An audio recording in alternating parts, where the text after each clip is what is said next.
And it's September 11th, so we have to address the 9/11 attacks.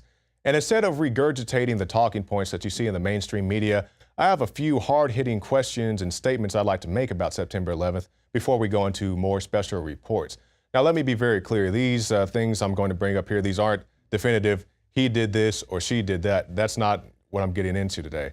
I just want people to think about these very basic, rudimentary things that do not get a whole lot of attention nowadays, 13 years later. Because I was watching the Alex Jones show earlier today in the Overdrive segment, and Leanne McAdoo was out there, and she said there are so many children out there who are either, not born or, they were too young to remember the attacks at the time that they happened, and they just believe the official story, hook, line, and sinker, no question about it. So I want to question some of these things here today. And like I'm saying, I'm not saying Dick Cheney blew up the Pentagon. I'm not saying George Bush blew up the Twin Towers with a plunger like Wile E. Coyote. I'm not saying that at all. I just think that the government could have did more to lessen the blow or even completely prevent the blows of September 11th. And let's start with that very point. It was reported by ABC News that NORAD ran drills on the exact scenario that happened on September 11th, 2001. And when I say the exact drill, I don't mean just an attack on the World Trade Center. I don't mean just a plane flying into the World Trade Center. I mean those things combined happening on September 11th. There were people in the United States who actually were preparing to defend against the kind of attacks which occurred here on 9/11. The North American Aerospace Defense Command, NORAD for short, has been defending the skies over the U.S. and Canada for almost 50 years, 46 to be precise. USA Today reports that in the 2 years before the attacks on September the 11th, NORAD conducted exercises using hijacked airliners as weapons. And one target was the World Trade Center. And you say, what does that have to do with the price of tea in China? Well, NORAD is the group that scrambles the jets to intercept the jets, so why wasn't anything intercepted? Now let's move on now to the Pentagon. And the Pentagon was a very questionable thing to me because you think about the Twin Towers, right? So you've seen the Twin Towers from all different angles being hit by the planes, falling down, cameras on the ground, cameras up on top of other buildings and so forth. You've seen so many different angles. But with the Pentagon, you have one angle of not even footage of still images. I think it was, 8 still images that supposedly show, whatever hitting the Pentagon. And yes, I do believe the Pentagon was hit by something. But, when I think about a giant jumbo jet, go to an airport, look at a plane if you've never been on one yourself.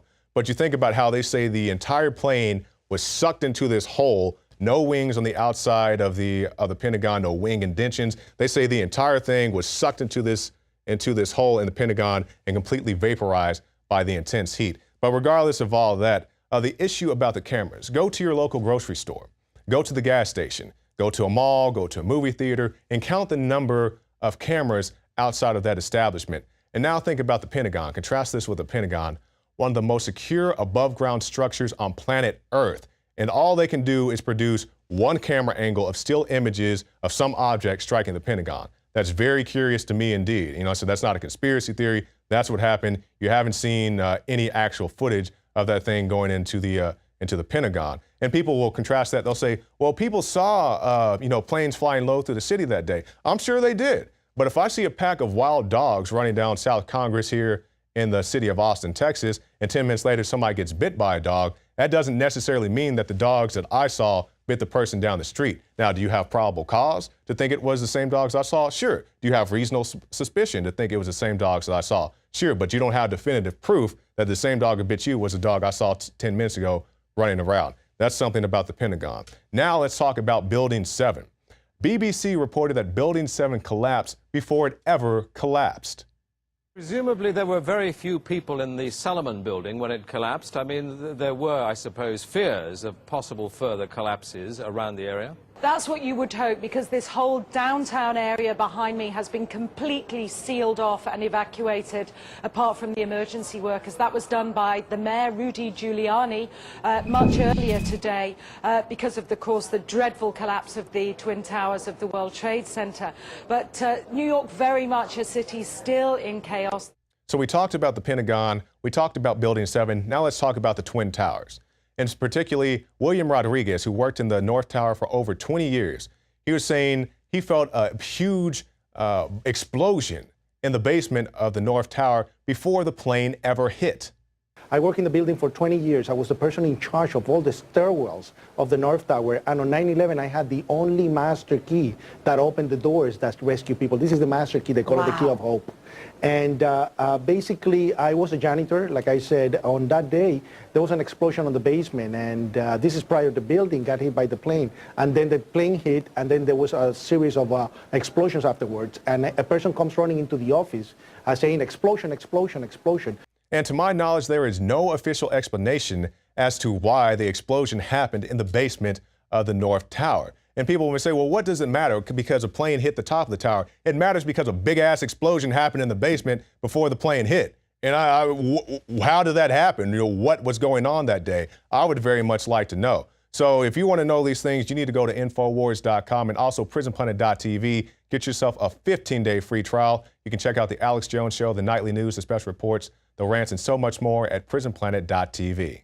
Now stay tuned, because after this break, Darren McBreen will have a special report about the 28 secret pages from the 9/11 report, and also we'll have continued coverage from our crew on the ground in Manhattan. This is the Infowars Nightly News.